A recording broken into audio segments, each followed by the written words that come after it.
बदल जाता। एक समय था, लंबे समय तक कांग्रेस पार्टी ने राज किया, और वो राज कैसा था? वायदे करो, बेवफा हो जाओ, भूल जाओ, जनता को नए लुभावने वाले नारे लेकर के अगले चुनाव में खड़े हो। यही संस्कृति थी। मुझे याद है, मैं लंबे समय तक एमएलए रहा, और उससे पहले का मुझे याद है, हमारे यहां जब चुनाव होता था तो कांग्रेस पार्टी के नेता चुनाव से पहले जंगलों में चूना लगवाते थे और जनता को बताते थे कि यहां से निकलेगी सड़क, यहां से निकलेगी सड़क, और जनता भी बेचारी भोली भाली गुमराह हो जाती थी, और वो इस आशा में रहती थी कि सड़क बनेगी। चुनाव समाप्त होता था, जनता को चूना लग जाता था, और लोग त्रस्त हो जाते। मैं जो आपसे बातें कर रहा हूं वो जमीन पर घटी हुई बातें कर रहा हूं। मैंने वो भी समय देखा है जब चुनाव से पहले हमारे एमएलए साहब आया करते थे, बोले पानी नहीं पहुंचा, अच्छा मैं कल ही पाइप भिजवाता हूं, और दूसरे दिन तीसरे दिन ट्रक के ट्रक पाइप के ढेर आकर के गांव के सामने रख दिए जाते थे। चुनाव समाप्त होता था,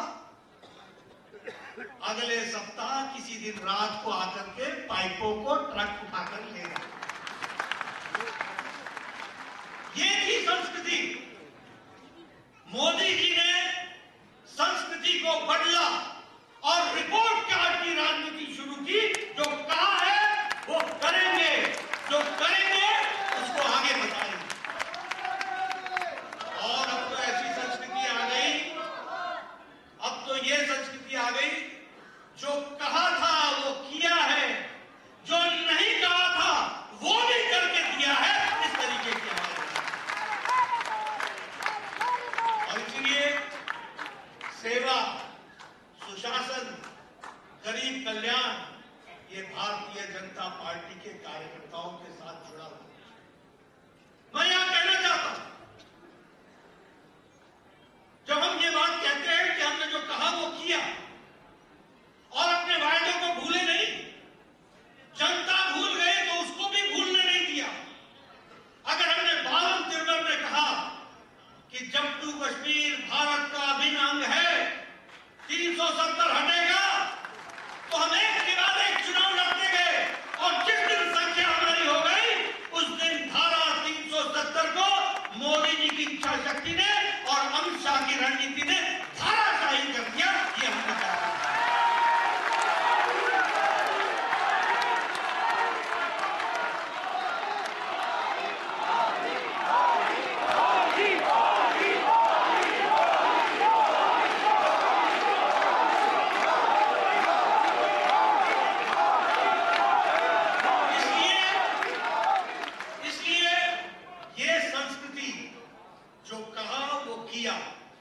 ये संस्कृति का दावेदार कोई और नहीं है, ये है तो हमारे नेता आदरणीय मोदी जी हैं और भारतीय जनता पार्टी है। इस बात की जरूरत है।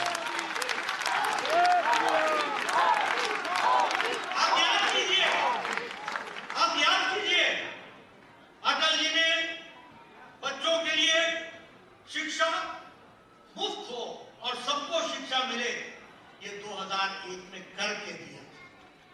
अब याद कीजिए, हम जनसंघ के दिनों में बोलते थे कि भारत को आणविक शक्ति बनना चाहिए, लोग हमारा